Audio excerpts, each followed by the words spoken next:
ना question number 5. Okay, two roots of quadratic equation हमने क्यों ही लिखा है, आप लोग पूरा लिखिएगा, है ना. आर गिवन, ये आपको क्वाड्रेटिक इक्वेशन के टू रूट्स गिवन है. Frame the equation. अभी तक आप क्या करते थे, आपको क्वाड्रेटिक इक्वेशन मिले रहते थे और हमको टू रूट्स निकालने पड़ते थे. ठीक है, अब जस्ट उसका अपोजिट है, आपको रूट्स गिवन है, आपको क्वाड्रेटिक इक्वेशन फ्रेम करना है. तो क्वाड्रेटिक इक्वेशन का फॉर्मूला तो मालूम है आपको. ठीक है, इजीली फ्रेम कर सकते हो. कैसे करोगे, क्वाड्रेटिक इक्वेशन का फॉर्मूला मालूम है ना, कैसे फ्रेम करते हैं. X square minus alpha plus beta. ये भी हमने ये जो 8 सब क्वेश्चन सॉल्व करा है क्वेश्चन 1 के उसमें आपको बताया था इसको. Alpha into beta is equal to 0. ये क्या है आपका क्वाड्रेटिक इक्वेशन बनाने का फॉर्मूला. ठीक है, तो सबसे पहले चलो ये जो दो रूट मिले हैं हमको क्या करना है, पहले a प्लस बी और a इंटू बी दोनों की वैल्यू तो फाइंड करना पड़ेगा, उसके बाद ही तो कर सकते हैं ना. चलो हम सपोज ले लेंगे, let alpha is equal to 10. ठीक है, and beta is equal to -1. Okay, therefore alpha plus beta is equal to क्या हो जाएगा, 10 प्लस -10 ब्रैकेट में कर दीजिए is equal to plus minus आपका माइनस हो जाता है. ठीक है, therefore 0. Alpha plus beta is equal to क्या निकला आपका 0. ओके, एक वैल्यू निकली. अब हमको क्या लिखना है, and alpha into beta.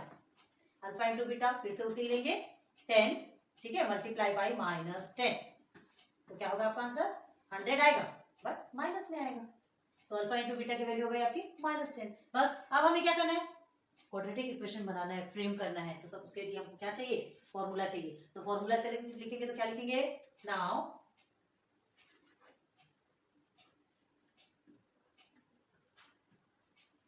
Required quadratic equation. ठीक है, या फॉर्मूला लिखो, पहले फॉर्मूला बताएंगे ना. Formula to form required quadratic equation. हमको जो चाहिए वो क्वाड्रेटिक इक्वेशन बनाने का फॉर्मूला, रिक्वायर्ड क्वाड्रेटिक इक्वेशन. ठीक है, देयरफॉर क्या होगा, ये कॉर्नर पे पता नहीं क्यों थोड़ा सा प्रॉब्लम हो रही है. X square minus alpha plus beta X plus alpha into beta is equal to 0. चलिए, therefore X square value substitute करो, एक्स प्लस ये अल्फा प्लस बीटा क्या है आपका 0 है, तो 0x हो गया, प्लस अल्फा इंटू बीटा -10 100 है. ठीक है, ध्यान रखना ये जो सिंबल है ना उसको एज इट इज रखना.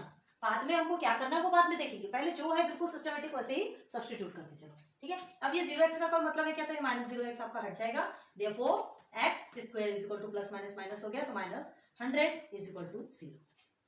ठीक हो गया, तो क्या लिखेंगे, therefore X square minus 100 is equal to 0. ठीक है, इज अ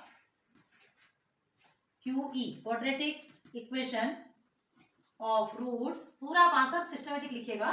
कौन किसका रूट्स है, ये कौन सा रूट्स का क्वाड्रेटिक इक्वेशन है, 10 एंड -10. ठीक, अभी इस इक्वेशन को सॉल्व करके देखो, आपको 10 और -10 मिलता है. ठीक है, हो गया फर्स्ट कंप्लीट. तो ये एक हमने बताया, वो दो को प्लीज आप तो जल्दी से सॉल्व करो. ठीक है, हम भी बताएंगे, लेकिन पहले आप सॉल्व करो. एक तो हमने समझाया ना, हम चाहते थे तो अभी इसको भी नहीं समझाते थे. क्यों, क्योंकि पहले हमने कई बार समझाते, लेकिन रिवीजन चल रहा है तो एक को समझाना बनता है, आगे दो को सॉल्व करो. किया सॉल्व, देखिए ऐसा आया आपका, चेक कर लीजिए अच्छे से. देखो फर्स्ट का तो हमने बता दिया, सेकंड में ध्यान दो, 1 माइनस 3√5 एंड 1 प्लस 3√5. ठीक है, अब ऐसा देख के डरने का तो कोई सवाल नहीं हुआ होगा, कोई बात नहीं, टेंशन मत लो.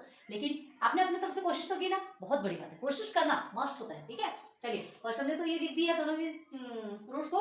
अल्फा एंड बीटा का फॉर्मूला हमको पता है, पहले हमने अल्फा निकाला, इसे अल्फा सपोज लिया और इसे बीटा सपोज ले लिया. अल्फा प्लस बीटा दोनों को किया हमने, तो क्या होगा 1 माइनस 3√5 प्लस 1 प्लस 3√5. यहाँ बीच में प्लस है ना, तो प्लस ये दोनों को प्लस किया, तो देखो ये माइनस में आ रहा है, ये प्लस में आ रहा है, ऐसे ही कट गया आपका रूट. हम जितना उसको हौबा समझते हैं ना, वो उतना चिंदी निकलता है.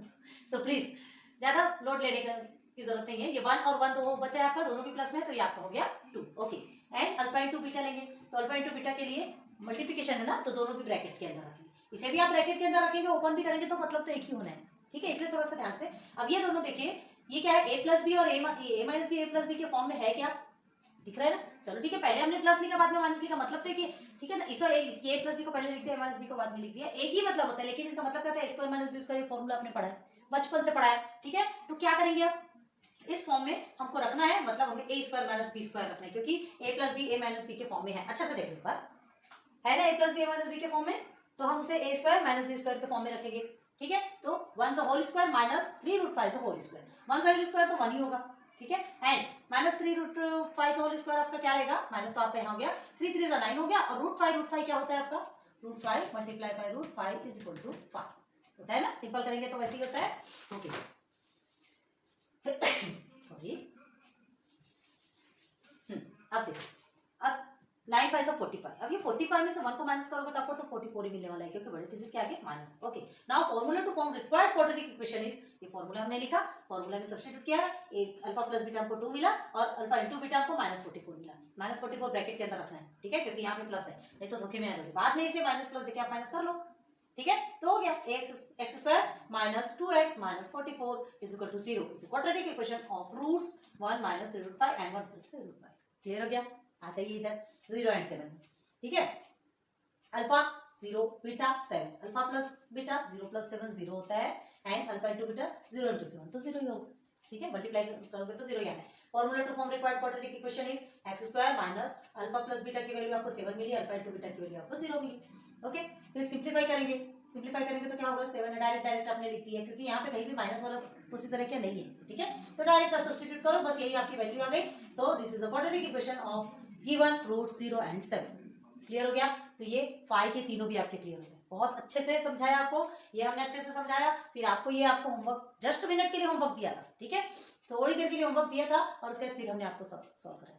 प्लीज हम यही रिक्वेस्ट कर रहे हैं कि आप हमारी वीडियो देखो, हम तो इसीलिए बना रहे ताकि आपको सब कुछ मिले, लेकिन थोड़ी सी प्रैक्टिस है ना, अपने कंफर्मेशन के लिए कि हम कहाँ तक हैं, हम कितने पानी में, ठीक है। और फिर जब नहीं जा पाते गहराई में, तो फिर इधर तो है ना गहराई जाने के लिए, ओके। नोट डाउन करो, आ जाइए क्वेश्चन नंबर 6 में, ठीक है। Determine the nature of roots for each of the quadratic equation. ये 3 क्वाड्रेटिक इक्वेशन दिए हैं, नेचर ऑफ रूट्स आपको फाइंड करना है, डिटरमाइन करना है। नेचर ऑफ रूट्स आपने बहुत अच्छे से पढ़ा है, क्या है, पहला real and equal, second real and equal, third not real, 3 ही होते हैं, है ना। सब क्वेश्चंस में, जो क्वेश्चन नंबर 1 के सब क्वेश्चन में भी ये भी हमने करा, जो फर्स्ट जो 8 क्वेश्चन है ना, उसमें आपको टाइप्स ऑफ क्वेश्चन जितने भी आप अभी सॉल्व कर रहे हैं, वो सब उसके छोटे छोटे रूप में आपको सब क्वेश्चन में 1 से लेकर 8 तक में सब कुछ है आपका, ठीक है, अगर आपने ध्यान दिया। तो देखो नेचर ऑफ रूट्स बताया था हमने, अगर डेल्टा इज इक्वल टू 0 होता है तो रियल एंड क्या होता है, इक्वल, मतलब वैल्यू एक ही आएगी और वही वैल्यू आपकी सेम 2 वैल्यू कहलाएगी, मतलब 2 भी एक ही वैल्यू रहेगी, ठीक है। अब डेल्टा इज लेस देन 0 अगर रहता है, less than 0 in the sense अगर माइनस में रहता है, -1 -15 -54 जो भी हो माइनस में रहता है, तो वो क्या रहता है, नॉट रियल, ठीक है। रियल नंबर में ऐसा, ऐसे रियल मतलब रियल नंबर तो पता है ना, माइनस नंबर्स नहीं आते। अब डेल्टा इज ग्रेटर देन 0 अगर रहेगा तो रियल भी रहेगा और अनइक्वल भी रहेगा, ठीक है, रियल एंड अनइक्वल रहेगा। अब रियल है, चलो ठीक है, रियल नंबर्स तो है, समझ में आ गया, ग्रेटर देन 0 होगा, 0 से जितने भी बड़े नंबर है रियल है। अनइक्वल कैसे होगा, तो आपको याद होगा जब ये b² - 4ac की जो भी वैल्यू यहाँ पे आती तो ये प्लस और माइनस के फॉर्म में रहती, तो एक वैल्यू माइनस का देखी जाती है और एक प्लस का देखी जाती है, तो भाई दोनों भी अनइक्वल हुए ना, है ना, +5 और -5 दोनों में अंतर तो है, तो इसको आप लिख लो जब तक हम इधर सॉल्व करते हैं, फिर इधर रब करना पड़ेगा हमको। तो देखो हमें इसे फाइंड करने के लिए क्या करना पड़ता है, सबसे पहले ये इक्वेशन को कंपेयर करना पड़ता है, किससे, जनरल फॉर्म से। ये जनरल फॉर्म हमने लिखा, comparing this equation with x² + bx + c = 0 we get. अब हमको क्या मिलेगा, तो a की वैल्यू, b की वैल्यू, c की वैल्यू, a की वैल्यू 3, b की -5 एंड c की 7। क्लियर है। अब delta is equal to b² - 4ac, चलो सब्स्टिट्यूट करो। b² क्या है आपका, -5 होल स्क्वायर -4, a की वैल्यू आपकी 3 है, c की वैल्यू आपकी 7, ओके। देन माइनस माइनस तो आपका प्लस हो जाएगा, ये 25 हो गया, ठीक है। अब 4 3 12 एंड 12 से कितना होता है, 84। टेबल आता है कि नहीं, टेबल याद करो। अब इसे सॉल्व करेंगे तो 15 में से 5 आपका 9 बचता है, और उसके बाद फिर इधर 8 + 3 तो 5 -59। देयरफॉर डेल्टा कैसा आ रहा है आपका, लेस देन 0, तो therefore delta is equal to, मतलब डेल्टा की वैल्यू आई ना माइनस में, तो क्या लिखेंगे, delta is less than 0। Clear है। तो ये कैसा है आपका, डेल्टा इज लेस देन 0 मतलब 0 से कम आ गया, तो ये आपका क्या हो जाएगा, ये आपका नॉट रियल, देख लो यहाँ पे, ठीक है। तो ये आपका नॉट रियल आएगा, तो हम क्या लिखेंगे, therefore roots are not real. Clear हो गया? ऑफ दिस इक्वेशन ऐसा लिख सकते हैं, इतना भी लिखे तो कंप्लीट है। ओके, ये आपका कंप्लीट। ठीक, अब ये सेकेंड और थर्ड आप पहले प्रैक्टिस कीजिए, आप पहले अपनी तरफ से करिए और फिर हमसे चेक कीजिएगा, फिर हम आपको बताएंगे। ठीक है, तो जल्दी से ये दोनों को पहले करके दिखाओ आप। चलो मैच करो जल्दी से, कहाँ गलती होती है, क्या होता है, सब कंपेयर कर लो और सिस्टमेटिक कर लो। ठीक है, हमको पता है कि आपसे गलती नहीं हुई है, क्योंकि आपने इतना ज़्यादा डीप में जाके उसे पढ़ लिया है, इतना ज़्यादा घुस गए इन सब ये जो फॉर्मूलेज में कि गलती होने का सवाल ही नहीं पैदा होता ना। बहुत ज़्यादा सॉल्व कर लिया हमने। तो चलो तो ठीक है, देख लेते। फर्स्ट वाला तो आपको सॉल्व करवाया हमने। सेकंड में देखो, √3x² प्लस √2x माइनस 2 √3 = 0। देख लो कहीं आपकी कहीं तो भी गलती होती है, सिंबल में गलती होती है, कुछ भी चेक कर लो। ठीक है, तो कंपेयर करना है इसे। Comparing this equation x² plus bx plus c = 0। a की वैल्यू आपकी √3 निकली, b की √2 एंड c की -2 √3, याद रखना। ठीक है, तो -2 √3 प्लीज अच्छे से ध्यान दो। तो अब a की वैल्यू b² की वैल्यू आपकी √2 है, √2 से होल स्क्वायर कर दिया हमने, इसे ठीक करते हैं। ओके, एंड 4 a की वैल्यू √3 एंड c की वैल्यू -2 √3, जिसको कि हमने अंडर ब्रैकेट रखा हुआ है। ओके, अब √2 आपका 2 हो गया। अब देखो यहाँ पर ये प्लस कैसे आपको कंफ्यूजन होगा, ये देखो ये दोनों भी जो माइनस है, ठीक है, ये दोनों माइनस माइनस प्लस हो गए। ओके, अब 4 2 सा 8 हो गया और ये 3 √3 दोनों को मल्टीप्लाई किया तो हमने 3 √3 एक ही 3 देके जाते हैं। ठीक है, तो 8 3 से 24 हो गया, 24 और 2 को प्लस किया तो 26, तो ग्रेटर देन 0 आया। ठीक है, तो roots are real and unequal. Of this quadratic equation लिख सकते हैं। देखो हमने लास्ट वाले क्वेश्चन में ऐसा लिख के रखा है। ठीक है, आप समझ लीजिए, आपको ये पूरा भी अगर पूरा उस तरह से आंसर लिखना है तो आप ऐसा लिख सकते हैं, कोई प्रॉब्लम नहीं। हमने इसमें पूरा लिख के बता दिया है, और हम तो वैसे भी बोल ही रहे, तो बोलने से सब आपको समझ में आ जाना चाहिए कि क्या लिखना है। क्लियर है? चलो, अब m² - 2m + 1 = 0। अब यहाँ पे वेरिएबल m दिया है, याद रखो वेरिएबल m दिया है, तो हम क्या करेंगे, comparing this equation with ax² ना लिखे am² लिखे, जो वेरिएबल हमको वही वेरिएबल लिखना है। ठीक है, तो m² + bm + c = 0। Okay, a की वैल्यू आपकी कितनी निकली 1, b की -2 एंड c की 1। Okay, therefore delta b² - 4ac। Check करेंगे ना।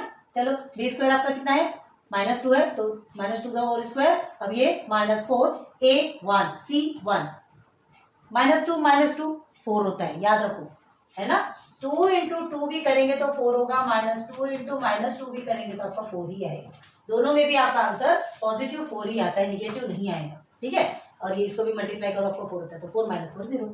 Therefore डेल्टा = 0, मतलब डेल्टा = 0, मतलब 0 के बराबर है। तो roots are real and equal of this quadratic equation. ठीक, तो ये ऐसा पूरा तरीके से आंसर आपको इधर लिखना है तो इधर भी लिख लीजिए, कोई प्रॉब्लम नहीं। ठीक है, क्लियर हो गया? ये क्वेश्चन नंबर 6 के तीनों भी हैं, बहुत अच्छे से समझो, अच्छे से कर लिख के प्रैक्टिस करो। ओके।